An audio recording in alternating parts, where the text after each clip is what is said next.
Hola amigos, amigas, un cordial saludo, un fuerte abrazo.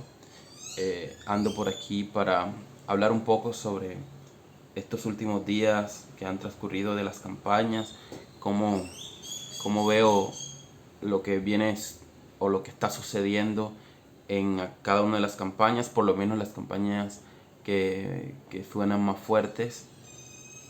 Y bueno, empezaría por hablar de la campaña que a mi sentido pues es la que más lo tiene difícil o la que lo tiene imposible, que es la campaña de Fajardo.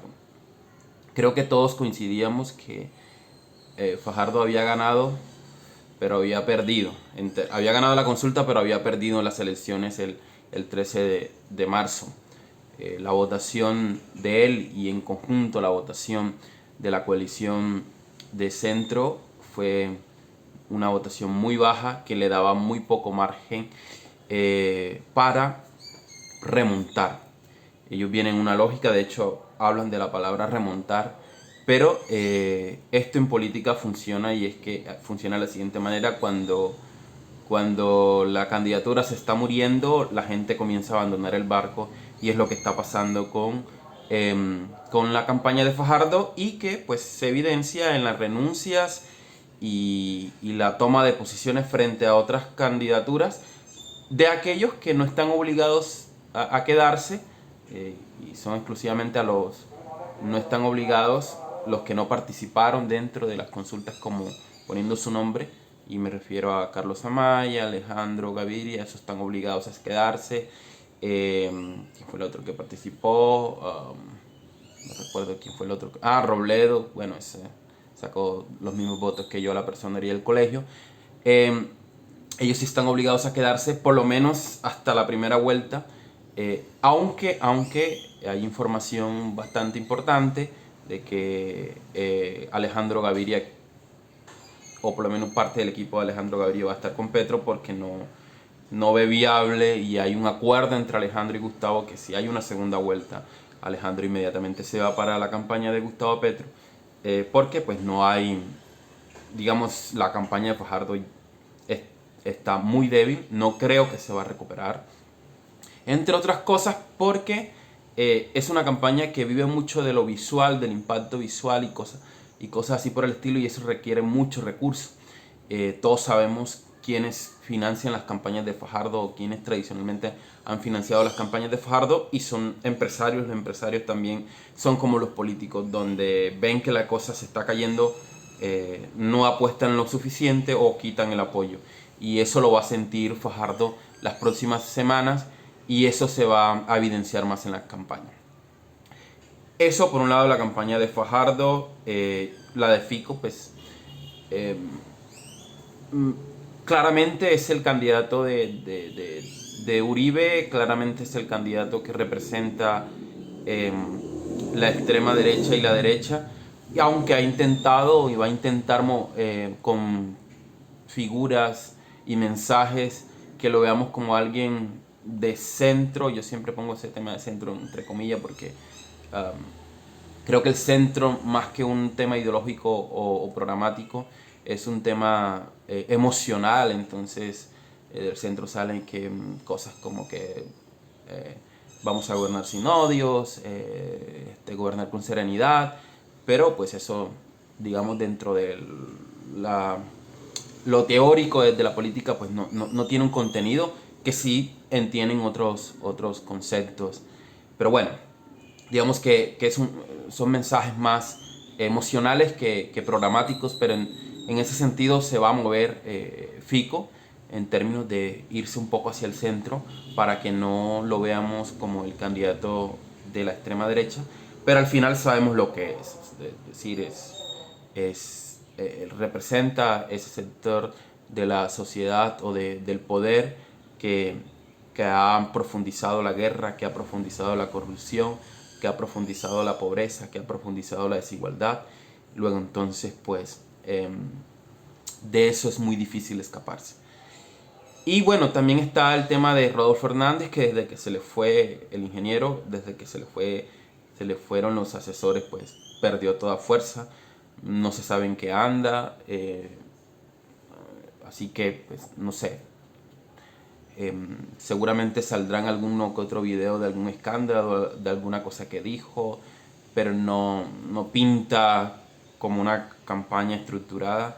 Luego entonces pues no sé qué finalmente, porque se ha visto apagada las últimas semanas. Y algo que cada vez se va volviendo más una camisa de fuerza para las campañas es que el que no participa de las consultas sencillamente pues pierde posición política, y después recuperarse de eso le cuesta, y creo que cometió un error el no participar en ninguna de las consultas. Y bueno, está la campaña de Petro, la campaña de Petro y Francia. Creo que hay muchas cosas que resaltar. El tema de Francia Márquez ha sido fundamental. Yo sinceramente, eh, por un tema no de que Petro ganara, sino de gobernabilidad, me parecía que era más clave a alguien que representara un partido político, eh, con miras a crear una coalición dentro del Congreso de la República que garantice gobernabilidad. Creo que eso era más clave, pero debo decir que me ha sorprendido, y Francia Márquez le ha impregnado y le ha puesto una dinámica a la campaña muy muy bonita, y con toda honestidad digo que ha sido un acierto totalmente. Bueno, además de lo que eso representa, el tema de cumplir la palabra, porque esa era la palabra que se había manifestado, del que quedara de segundo se ganaba la consulta. Y tiene una particularidad: Francia es la única que se ganó esa posición con su trabajo, con sus votos. Eso en la lógica de que todo, que algunos de la derecha que todo lo quieren regalado, bueno, ya se lo ganó. Los demás sí se lo dieron, están ahí porque alguien la nombró, pero Francia se lo ganó con su voto, y eso es muy muy muy importante, porque manda un mensaje también del tema del esfuerzo, y Francia se lo ha ganado con su inteligencia, con su esfuerzo y con su trabajo.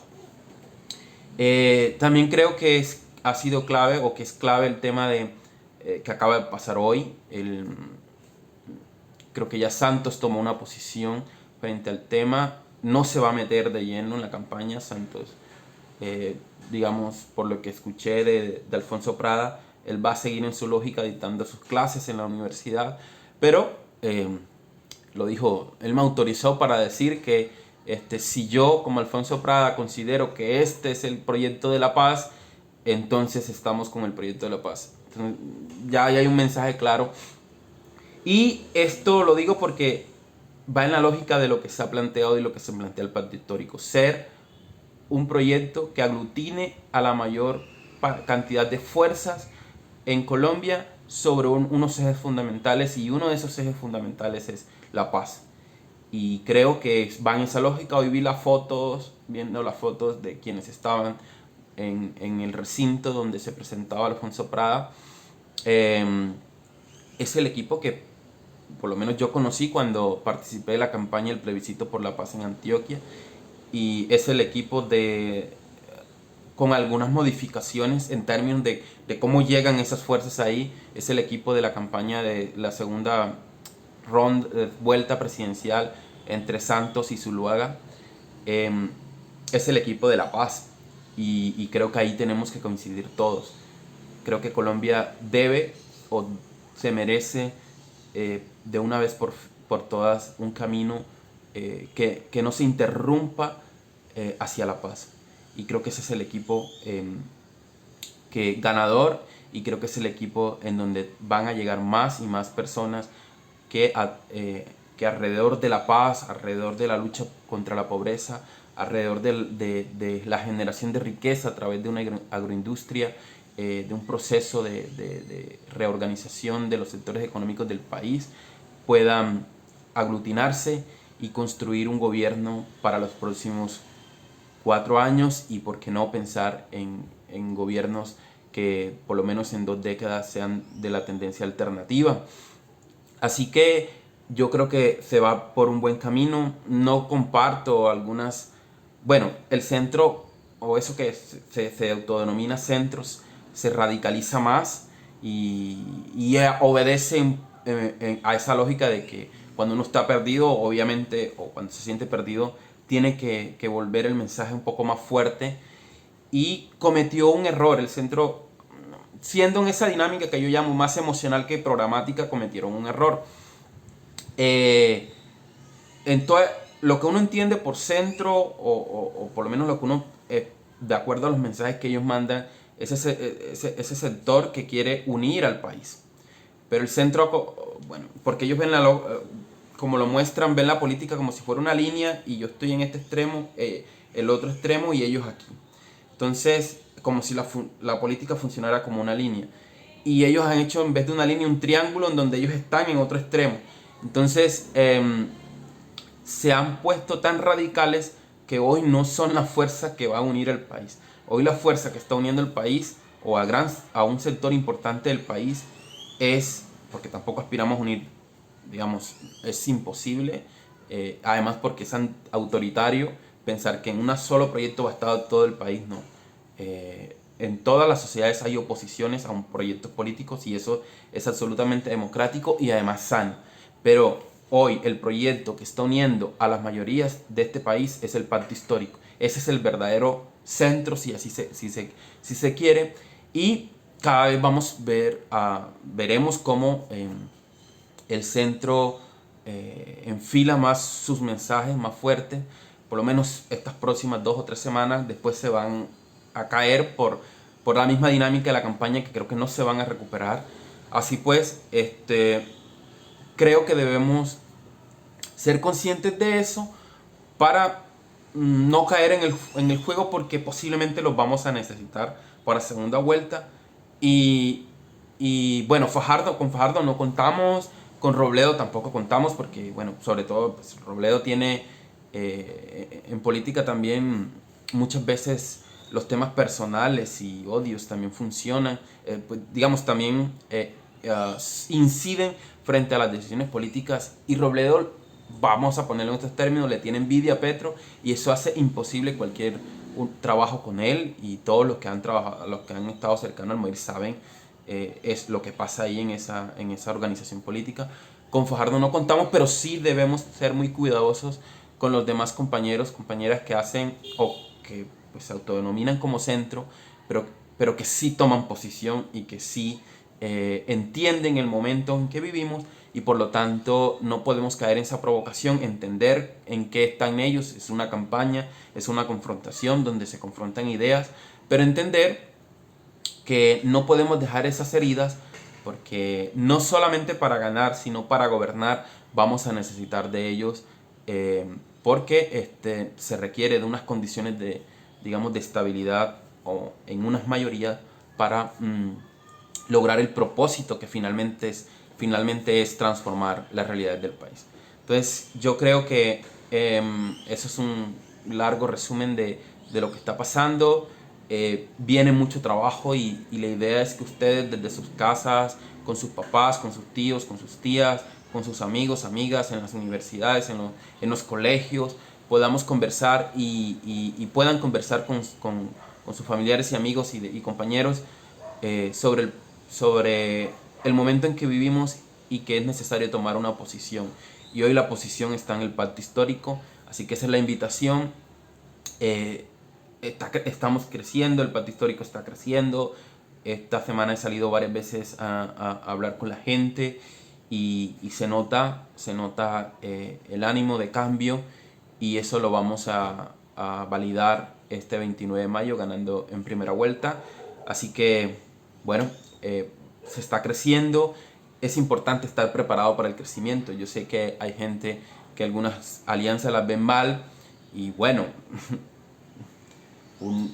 es absolutamente normal, pero es necesario, no solamente en esa apuesta por tener mayorías, es que es necesario precisamente porque la democracia exige acuerdos con los diferentes, y bueno, eso es lo que se está haciendo. A Petro se le criticaba porque no avanzaba más allá de ciertos sectores de la sociedad, y hoy que lo está haciendo también lo están criticando, y no puede ser. El mensaje entonces es a comprendernos con esos otros sectores y a ganar.